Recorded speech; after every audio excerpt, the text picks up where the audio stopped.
ဘသူမှမထင်ထားတဲ့လှုပ်ဝက်ချက်တွေနဲ့ပြည့်နေတဲ့ဒီဇလန်ကတကယ်ပဲရင်ခုန်စရာကောင်းပါတယ်။ချာလီဆိုတဲ့ကောင်လေးကကော်ဖီဆိုင်တစ်ဆိုင်ကိုရောက်လာပြီးသူ့စိတ်ကြိုက်ဖြစ်နေတဲ့အမ်မာကိုလှမ်းကြည့်နေတယ်။ခဏအကြာမှာအမ်မာကစာအုပ်ကိုချပြီးထသွားတဲ့အခါချာလီကသူ့ဖုန်းနဲ့အမ်မာဖတ်နေတဲ့စာအုပ်ပုံကိုခိုးရိုက်လိုက်တယ်။ပြီးတော့အဲ့ဒီစာအုပ်အကြောင်းကို Google မှာလိုက်ရှာပြီးအမ်မာနားကိုချင်းကပ်ကာစကားစပြောဖို့ကြိုးစားတယ်။ဒါပေမဲ့အမ်မာကသူ့စကားကိုလုံးဝဂရုမစိုက်ပဲဆက်ပြီးစာဖတ်နေခဲ့တယ်။ချာလီတယောက်အတော်လေးရှက်သွားပြီးလူတွေသူ့ကိုလှမ်းကြည့်နေတယ်လို့ထင်တဲ့အတွက်နောက်ဆုတ်လိုက်ရတယ်။ဒါပေမဲ့သူလက်မလျှော့ဘူး။ကော်ဖီတစ်ခွက်ဝယ်ပြီးအမ်မာစီကိုနောက်တစ်ခါထပ်ချင်းကပ်ကာခုနကကိစ္စအတွက်တောင်းပန်လိုက်တယ်။ဒီတစ်ခါတော့အမ်မာကလက်ချက်ကိုချွတ်လိုက်ပေမဲ့ဘာမှမကြားရလို့မျက်နှာကပဟေလိဖြစ်နေတယ်။အမ်မာကသူနာတစ်ဖက်ကမကြားရကြောင်းချာလီကိုပြောပြလိုက်တယ်။ပြီးတော့သူတို့အစကနေပြန်ဆောက်လို့ရမလားဆိုပြီးမေးလိုက်တယ်။နှစ်ကြာပြီးတဲ့နောက်မှာတော့ချာလီကသူ့တငယ်ချင်းနဲ့မင်္ဂလာဆောင်တက်တေမိုက်နဲ့အတူသူ့မင်္ဂလာဆောင်မိန့်ခွန်းကိုရေးနေပြီးချာလီကသူ့မိန့်ခွန်းထဲမှာသူတို့ရဲ့ပထမဆုံးချိန်တွေ့တဲ့အကြောင်းရေးချင်နေတယ်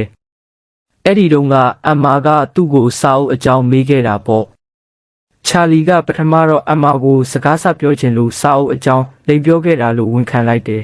။အမ်မာကအဲ့ဒီအပြုအမူကိုနည်းနည်းထူးဆန်းတယ်လို့ထင်ပေမဲ့လည်းချာလီရဲ့စတိုင်ကိုသဘောကျခဲ့တယ်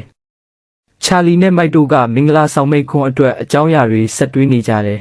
။ချာလီကအမ်မာရဲ့ရေတံကိုထူးဆန်းတယ်လို့ပြောပေမဲ့အဲ့ဒီရေတံကိုသူသိချစ်ကြောင်ပြောပြတယ်။အမ်မာကဘလို့အလေးနဲ့ထားရမယ့်အခိုက်အတန့်ကိုရေးစရာဖြစ်အောင်လုပ်နိုင်တယ်ဆိုတာကိုသူသဘောကျတယ်။သူတို့ရဲ့အခြေအကြောင်းတွေကိုလည်းရေးချင်သေးတယ်လို့ချာလီကပြောတဲ့အခါမိုက်ကမိဘတွေရှိနေမှာဖြစ်လို့မသိတော့ဘူးဆိုပြီးတားလိုက်တယ်။အမ်မာကလည်းသူ့ရဲ့မင်္ဂလာဆောင်မိန့်ခွန်းအကြောင်းကိုမဲတဖောင်းတော်ရေးချဲနဲ့သူ့တထေအက်လစ်တိုနဲ့အတူကော်ဖီဆိုင်မှာပြောရင်းငိုနေခဲ့တယ်။ရေးချဲနဲ့အက်လစ်တိုကအမ်မာကိုရေးစရာတစ်ခုခုနဲ့စတင်ဖို့အကြံပေးလိုက်တယ်။ဒါမှငိုစရာမလိုမှာပေါ့။အက်လစ်ကသူတို့ရဲ့ပထမဆုံးအနမ်းအကြောင်းကိုလည်းပြောပြလို့ရတယ်လို့ပြောလိုက်တယ်။ချာလီက British Museum ရဲ့ဒါရိုက်တာဖြစ်တာကြောင့်အမ်မာကိုညဘက်မှာပြတိုက်ကိုခေါ်သွားခဲ့တယ်။သူတို့နှစ်ယောက်ပြတိုက်ထဲဝင်သွားပေမဲ့ဒုတိယတကားကမပွင့်ဘူးဖြစ်နေတယ်။ချာလီကအတင်းဖွင့်ဖို့ကြိုးစားလိုက်တဲ့အခါအချက်ပေးတန်ကမြည်လာတယ်။အဲ့ဒီအချိန်မှာချာလီကအမ်မာကိုနမ်းလိုက်တယ်။ရေချဲကဒါဆိုချာလီကအမ်မာကိုထောင်ချောက်ဆင်လိုက်တာလားလို့မေးတဲ့အခါအမ်မာကမဟုတ်ပါဘူး။အဲ့ဒါကြိုတင်စီစဉ်ထားတာမဟုတ်ဘူးလို့ပြောပြတယ်။အက်လစ်ကနောက်ထပ်ဖြစ်ရတစ်ခုကိုအမ်မာကိုတတိပေးလိုက်တယ်။တနေ့မှာရုံးကိုချာလီရောက်လာပြီးအမ်မာရဲ့ပတ်စံအိတ်ကိုပြန်ပေးခဲ့တယ်။အက်လစ်ကချာလီကဘသူလဲလို့မေးတဲ့အခါအမ်မာကချာလီကသူ့ရဲ့ရည်စားပါလို့ဖြေလိုက်တယ်။အဲ့ဒီစကားပြောပြီးတာနဲ့အမ်မာတယောက်စိတ်လှုပ်ရှားပြီးတင်းမာလာတယ်။လေကောင်းလေတန်ရဖို့ခဏထွက်သွားခဲ့တယ်။ဒါပေမဲ့သူမရဲ့အခြေအနေကပိုဆိုးလာတာကြောင့်သူတို့အကူအညီတောင်းရတယ်။အမ်မာကချာလီကိုပထမဆုံးစပြီးသဘောကျတဲ့သူပထမဆုံးအချစ်ဖြစ်တာကြောင့်ဘိုက်ထဲမှာလက်ပြလေးတွေပြန်တန်းနေတယ်လို့ခံစားရတယ်လို့ပြောပြခဲ့တယ်။အသက်30ရှိနေပြီဖြစ်တဲ့အမ်မာတယောက်ပထမဆုံးခွဆိုတော့ရေချဲကနည်းနည်းထူးဆန်းတယ်လို့ထင်နေတယ်။တခါတော့ကချာလီကအမ်မာရဲ့နားမကျတဲ့နာကိုစမ်းတက်နေတော့လက်ထပ်ခွင့်တောင်းခဲ့ဘူးတယ်။ဒါပေမဲ့အမ်မာကအဲ့ဒီတုန်းကမကြားလိုက်ရဘူး။ချာလီနဲ့မိုက်တို့ကဒီဇလန်ကိုလည်းသူတို့မိတ်ကုန်းထဲမှာထည့်ဖို့ဆုံးဖြတ်လိုက်ကြတယ်။ချာလီနဲ့အမ်မာတို့ကဆီယာမတယောက်နဲ့အတူကာခွက်တွေလေ့ကျင့်နေကြတယ်။အမ်မာကအကကိုတိတ်ဆိတ်မဝင်စားတယ်လို့ခံစားနေရတယ်။ဒါကဖျော်ဖြေပွဲတစ်ခုလိုဖြစ်နေတယ်လို့သူခံစားရတယ်။ဆီယာမကမင်္ဂလာပွဲတိုင်းကဖျော်ဖြေပွဲတွေပါပဲလို့ပြောလိုက်တယ်။အမ်မာကအကကွက်အသစ်တွေလုပ်ဖို့ကြိုးစားတဲ့အခါဆီယာမကဒေါသကြီးနဲ့ပြောလိုက်တယ်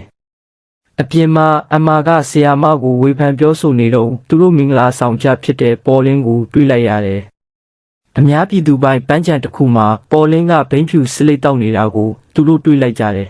။မင်္ဂလာဆောင်အစမ်းလေးကျညစာစားပွဲမှာချာလီအမ်မာမိုက်နဲ့ရေချဲတို့စုံညီနေကြတယ်။မိုက်နဲ့ရေချဲကတကယ်တော့ချစ်သူတွေပါ။အမ်မာကမင်္ဂလာဆောင်ပြီးရင်ညစာစားပွဲကိုပဲတွားကျင်တယ်လို့ပြောတဲ့အခါချာလီကဒါသူတို့ရဲ့မင်္ဂလာပွဲဖြစ်လို့အဲ့လိုလုပ်လို့မရဘူးလို့ပြန်ပြောလိုက်တယ် ချာလီနဲ့အမာတို့ကသူတို့ဘိန်းဖြူတောက်နေတာကိုတွေးခဲ့ရတဲ့ဒီကပေါ်လင်းအကြောင်းကိုသူတို့ကိုပြောပြလိုက်တယ်။လူတိုင်းကပေါ်လင်းကိုအလုတ်ဖြုတ်တဲ့နယ်လို့ထင်ကြတယ်။ဒါပေမဲ့အမာကအဲ့ဒါကဘာမှကြီးကြီးမားမားမဟုတ်ဘူး။တစ်ချိန်နဲ့ဆိုးတဲ့အရာပါလို့ပြောပြီးပေါ်လင်းကိုကာကွယ်ပေးလိုက်တယ်။သူတို့ရဲ့စကားဝိုင်းကသူတို့လုပ်ခဲ့မှုတဲ့အဆိုးဆုံးအရာတွေကိုဘာတွေလဲဆိုတာပြောတဲ့ဘက်ကိုပြောင်းသွားတယ်။မိုက်ကပြောချင်စိတ်မရှိပေမဲ့ရေချဲကအတင်းကျပ်ပြောခိုင်းတော့ဒိတ်လုတ်တုံးကခွေးတကောင်ရဲ့တိုက်ခိုက်မှုကနေသူ့ကိုယ်သူကာကွယ်ဖို့အတွက်သူ့ချစ်သူကိုလူသားတိုင်းဖြစ်အသုံးပြုခဲ့တယ်လို့ဝန်ခံလိုက်တယ်။အခုတော့မိုက်ကသူ့ဇနီးကိုအတင်းကျပ်ပြောခိုင်းတော့သူကလည်းတခါတော့ကသူ့အိမ်နီးချင်းကကလေးတစ်ယောက်ကိုစွန့်ပစ်ထားတဲ့နေရာတစ်ခုကဗီဒီယိုထဲမှာတောက်ခတ်ထားခဲ့တယ်လို့ပြောပြတယ်။ကလေးကအော်ဟစ်တော့သူလည်းကြောက်လန့်ပြီးထွက်ပြေးခဲ့တယ်တဲ့။သူဘသူကိုမှမပြောခဲ့ဘူး။ကလေးကိုရှာဖို့အတွက်ရှာဖွေရေးအဖွဲ့ဖွဲ့ခဲ့ရတယ်တဲ့။ကံကောင်းစွာနဲ့ကလေးကိုပြန်တွေ့ခဲ့တယ်။ကလေးကရေချဲကိုမဆွဆွဲခဲ့ဘူး။ရေချဲကိုကြောက်နေလို့ဖြစ်လိမ့်မယ်။အခုတော့ချာလီကိုအားလုံးကဖိအားပေးနေကြတယ်။ချာလီကကလေးတယောက်ကိုစိုက်ပါအနိုင်ကျင့်ခဲ့တာကြောင့်ကလေးရဲ့မိသားစုကပြောင်းရွှေ့သွားခဲ့ရတယ်လို့ဝန်ခံလိုက်တယ်။အခုတော့အမအလှည့်ရောက်လာပြီးသူကကြောင်းပစ်ခတ်မှုတစ်ခုကိုစီစဉ်ခဲ့ဘူးတယ်လို့ပြောလိုက်တယ်။သူတို့အားလုံးအနှဲငယ်တုန်လှုပ်သွားကြတယ်။ချာလီကတော့အမကနောက်နေတာပဲဆိုပြီးရေနေတယ်။အမကသူ့အမှန်တကယ်စီစဉ်ခဲ့တာဖြစ်ပြီးသူ့အဖေရဲ့ rifle နဲ့တောင်ပြင်ဆင်ခဲ့ဘူးတယ်လို့ပြောပြလိုက်တယ်။အဲ့ဒီတုန်းကသူလေ့ကျင့်နေရင်တနက်ကိုနာကပ်ပစ်လိုက်တာကြောင့်နားတစ်ဖက်မကြားရတော့တာလို့အမကထုတ်ဖော်လိုက်တယ်။ချာလီကအမမွေးဖွားကလေးကနားမကြားတာလို့ပြောခဲ့တာကြောင့်အံ့ဩသွားတယ်။ဒါပေမဲ့အမကမဟုတ်ဘူးလို့ပြန်ဖြေတယ်။ဒီလိုဝက်ချက်အစ်စ်ကြောင့်အားလုံးအနှဲငယ်တုန်လှုပ်သွားကြတယ်။ဒါပေမဲ့ရေချဲကတော့အမကိုဒေါသထွက်နေခဲ့တယ်။သူချစ်ရတဲ့ချစ်သူစီကအိမ်မက်ဆိုးတစ်ခုလိုအတိတ်ကိုကြားလိုက်ရတဲ့အခါသူ့ဘဝတစ်ခုလုံးပြောင်းလဲသွားခဲ့ရပါပြီ။ရေချဲကအမကိုကြောင်းပစ်ခတ်မှုကြောင့်ညီအမဝမ်းကွဲစမန်တာလေးဖြတ်ခဲ့ရတယ်လို့ဒေါသတကြီးပြောနေပါတယ်။အမကတော့သူတကယ်မလုပ်ခဲ့ပါဘူးလို့တောင်းပန်မှုစူးစမ်းပေမဲ့နှစ်ယောက်သားစကားများကြပါတော့တယ်။စကားများရင်အမကအန်ချလိုက်တော့သူတို့အားလုံးအိမ်ပြန်ဖို့ဆုံးဖြတ်လိုက်ကြတယ်။အမကအန်ချတာတွေစကားများတာတွေအတွက်တောင်းပန်ပေမဲ့ချာလီကတော့ထပ်မပြောချင်တော့ပါဘူးတဲ့။ညရောက်တော့ချာလီဟာသူတို့ရဲ့မင်္ဂလာပွဲကိုတနက်သမားတစ်ယောက်ကဝင်ရောက်ပစ်ခတ်နေတဲ့အိမ်မက်ဆိုးကိုမြင်မှတ်ခဲ့ပါတယ်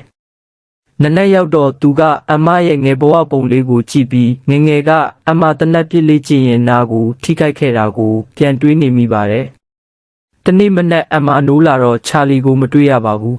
။သူမိုက်စီသွားပြီးသူတို့ရဲ့မင်္ဂလာပွဲကိုဖျက်သိမ်းဖို့ပြောနေလိမ့်မယ်လို့ထင်နေပါတယ်။ဒါအပြင်သူ့ကိုရဲလက်အဖို့ပါစဉ်းစားနေလိမ့်မယ်လို့ထင်ပါတယ်။ဒါပေမဲ့ချာလီကကော်ဖီတစ်ခွက်နဲ့အိမ်ပြန်ရောက်လာပါတယ်။သူတို့နှစ်ယောက်တိတ်ဆိတ်စွာထိုင်နေကြရင်အရာအလုံးသာပုံမှန်တိုင်းဆိုရင်ဘယ်လိုနေမလဲလို့စဉ်းစားနေကြပါတယ်။ချာလီကအဖြစ်မှန်ကိုလက်ခံဖို့ခက်နေတော့မှာပဲ။သူအခုထိမယုံနိုင်သေးဘူး။ဒါပေမဲ့ဝမ်းနည်းစရာကောင်းတာကအမှန်တရားပါပဲ။အမကဒီကိစ္စကိုလူတိုင်းရှိမှဘာလို့ပြောရတာလဲဘာလို့သူ့ကိုလှုပ်ဝက်ထားရတာလဲလို့ချာလီကမေးပါတယ်။အမကအရက်မူးနေလို့တေချာမစင်စားမိဘူးလို့ပြောပါတယ်။ချာလီကအသေးစိတ်သိချင်နေပေမဲ့အမကတော့ဒီကိစ္စကိုထပ်မပြောချင်တော့ပါဘူးတဲ့။သူတို့ဓာတ်ပုံဆရာနဲ့ချိန်ထားတာရှိသေးတယ်လို့လည်းပြောပါတယ်။ဒါပေမဲ့ချာလီကဘာလို့ဒီလိုကိစ္စမျိုးကိုစဉ်းစားခဲ့ရတာလဲလို့မေးနေပါတယ်။ဖီအားတွေများလာတော့အမကထပ်ပြီးအန်ချလိုက်ပါတော့တယ်။ရေမိုးချိုးပြီးတော့သူငငယ်တုန်းကအဆင်ပြေခဲ့ကြောင်းဒါပေမဲ့ပြောင်းရွှေ့ပြီးနောက်ပိုင်းတငယ်ချင်းမရှိပဲအမြဲအနိုင်ကျင့်ခံခဲ့ရကြောင်းပြောပြပါတယ်။ဒါပေမဲ့ချာလီကကျောင်းကိုတနက်နဲ့ပြစ်ဖို့စိတ်ကူးကိုဘယ်ကရတာလဲလို့မေးပါတယ်။အမကဒါဟာမူရင်းစိတ်ကူးမဟုတ်ပဲအရင်ကတည်းကဖြစ်ခဲ့တဲ့ကိစ္စတွေကနေရခဲ့တာပါတဲ့။သူကတနက်နဲ့ပြစ်တဲ့ကိစ္စကိုတမျိုးလေးအေးမြတယ်လို့ခံစားရပြီးဆွဲဆောင်မှုရှိတယ်လို့ပြောပါတယ်။ဓာတ်ပုံရိုက်ဖို့ချိန်ထားတဲ့နေရာကိုရောက်တော့ဓာတ်ပုံဆရာကအစီအစဉ်ကိုရှင်းပြပါတယ်။ဓာတ်ပုံဆရာကသူတို့မိသားစုဝင်တွေကိုဘလို့ရိုက်မယ်ဆိုတဲ့စကားလုံးကိုအခါခါသုံးနေတာကြောင့်သူတို့နှစ်ယောက်အနေရခက်နေပါတယ်။ဒါကိုမြင်တော့ဓာတ်ပုံဆရာကမင်္ဂလာဆောင်ကြောက်စိတ်ကြောင့်ဖြစ်မယ်ထင်ပြီးသူတို့ကိုအစမ်းရိုက်ကြည့်ဖို့ပြောပါတယ်။ ဓာတ်ပုံဆရာကသူတို့ကိုအတူတွဲပြီးရိုက်တဲ့အခါချာလီကတနက်ကင်ထားတဲ့ငငယ်ကအမ်မာနဲ့အတူရှိနေတယ်လို့ခန်းစားလိုက်ရပါတယ်။အိမ်ပြန်ရောက်တော့အမ်မာကကားသမားကိုဒေါသကြီးအော်ဟစ်တော့ချာလီပိုပြီးအနေရခတ်လာပါတယ်။ချစ်တင်းနောနေတော့အမ်မာကချာလီကိုရိုက်လိုက်ပါတယ်။ချာလီကမကြိုက်ဘူးလို့ပြောပြီးဒေါသထွက်သွားပါတယ်။ငငယ်ကအမ်မာကသူ့ကြောင့်ပြစ်ခတ်မှုပြုလုပ်ရတဲ့အကြောင်းပြချက်ကိုဗီဒီယိုရိုက်ပြီးရှင်းပြနေပါတယ်။ဒါပေမဲ့သူ့ကွန်ပျူတာကအမြဲပြတ်နေပါတယ်။အမ်မာကြောင်းတက်နေတော့တခြားတနက်သမားတစ်ယောက်ကကြောင်းကိုဝင်ရောက်ပစ်ခတ်ခဲ့ပါတယ်။နောက်ထပ်လူအများအပြားတေဆုံးတဲ့ပစ်ခတ်မှုအကြောင်းကြားလိုက်ရတော့ချာလီကအံ့အားသင့်သွားပါတယ်။ဒါပေမဲ့အမ်မာက၄ယောက်နဲ့အထက်တေဆုံးမှသာလူအများအပြားတေဆုံးတဲ့ပစ်ခတ်မှုလို့ခေါ်တာကြောင့်အဲ့ဒါကလူအများအပြားတေဆုံးတဲ့ပစ်ခတ်မှုမဟုတ်ဘူးလို့ပြောပါတယ်။သူတို့ကိစ္စမှာလူ၃ဦးပဲတေဆုံးခဲ့တာပါ။ဒီဖြစ်ရဲ့ကြောင့်အမ်မာဟာဝမ်းနဲ့ကြေကွဲနေတဲ့ចောင်းသားတွေနဲ့စတင်ပေါင်းတင်လာပါတယ်။ကျောင်းကဝမ်းနည်းပူဆွေးမှုကိုကင်တွယ်ဖြေရှင်းဖို့အတန်းများစွာပေးထားပါတယ်။အမ်မာကအဲ့ဒီအတန်းတွေမှာចောင်းသားတွေနဲ့ပေါင်းတင်ခဲ့ပါတယ်။အတန်းထဲမှာလူတိုင်းကကျောင်းပစ်ခတ်မှုတွေအများစုကအမျိုးသားတွေလုပ်တာလို့ဆွေးနွေးနေကြပါတယ်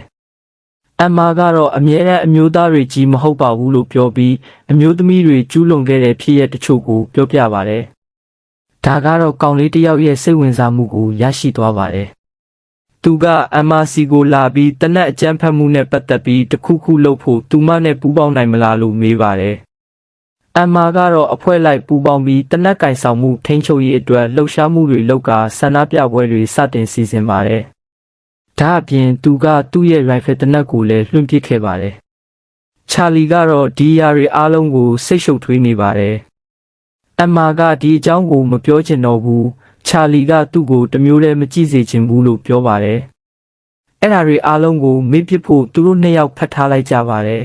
။ညဘက်ရောက်တော့အမ်မာကရေချဲကိုဖုန်းခေါ်နေပေမဲ့ဖုန်းမကင်ပါဘူး။ချာလီကတော့ရေချဲကိုအချိန်ပေးလိုက်ပါဦးလို့ပြောပါတယ်။ညစာစားနေတုန်းချာလီကအမနာကနေတွေးထွက်နေတာကိုခံစားလိုက်ရပါတယ်။